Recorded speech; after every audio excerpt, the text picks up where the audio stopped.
आज एक मील से कंप्लेन आई पर उस्ताद तो घर पर थे नहीं, तो हम ही चल दिए। उस्ताद ने फ़ोन करके कहा कि तुम जाओ कंप्लेन देख के आओ। तो हमने सबसे पहले स्कूटी पर बैग रखा और स्कूटी को फिर हमने अब चालू किया और हम चल दिए अब मील की तरफ। मील पर पहले तो कभी गए नहीं थे, लेकिन आज उस्ताद ने भेजा है तो डर तो लग रहा था। मील आ चुका है, अब हम जाएंगे कंप्लेन देखेंगे। सबसे पहले क्या हुआ है उसमें।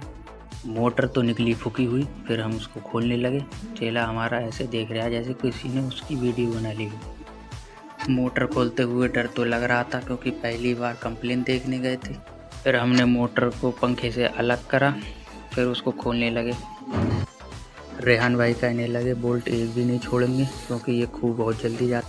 पूरे मील में तो चावल ही चावल दिख रहा है, पता नहीं बेच रहे हैं या नहीं। फिर मोटर को खोलकर नीचे लाए। नीचे उन्होंने एक और मोटर दे दी। रेहान भाई उसको कट्टे पे रखने लगे और वो पुली निकालने लगे। मील वाले कह रहे थे कि हम अपनी मोटर का फ़ोटो खींच लें, क्या पता तुम बदल दो हमारी मोटर। दोनों का खींचेंगे हम सबसे पहले। तो दुकान पर आकर मोटर खोली तो मोटर फूकी हुई निकली। फिर मोटर को काटने के लिए ग्राइंडर से छेनी पर तार लगाई। फिर मोटर को उठा कर हमने काउंटर पर रखा। मोटर उठाने में ऐसे लग रही जैसे 20-22 किलो की, लेकिन थी ये 10 किलो की।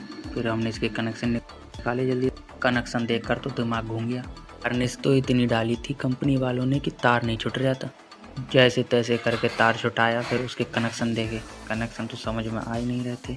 फिर हमने इसके फ़ोटो खींचा और उसको डायरी में लिखने लगे।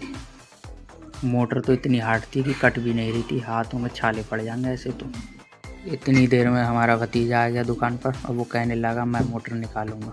फिर क्या निकालने लगा। चेला हमारा इतनी आराम से काम कर रहा, लग रहा 5-6 दिन में मोटर दिया जे। तो फिर नोमैक्स निकाली और उसकी कटिंग शुरू कर दी। छोटे छोटे पीस काट लिए मोटर में लगाने के लिए। पेपर तो टेढ़े मेढ़े कट गए, मोटर में लग भी नहीं रहे थे सही। जैसे तैसे करके पेपर लगाए पूरी मोटर में। फाइनली मोटर तो तैयार हो गई पेपर लगकर, लेकिन बाहर देखो अंधेरा भी हो गया है। वीडियो अच्छा लगा हो तो लाइक शेयर ज़रूर करें।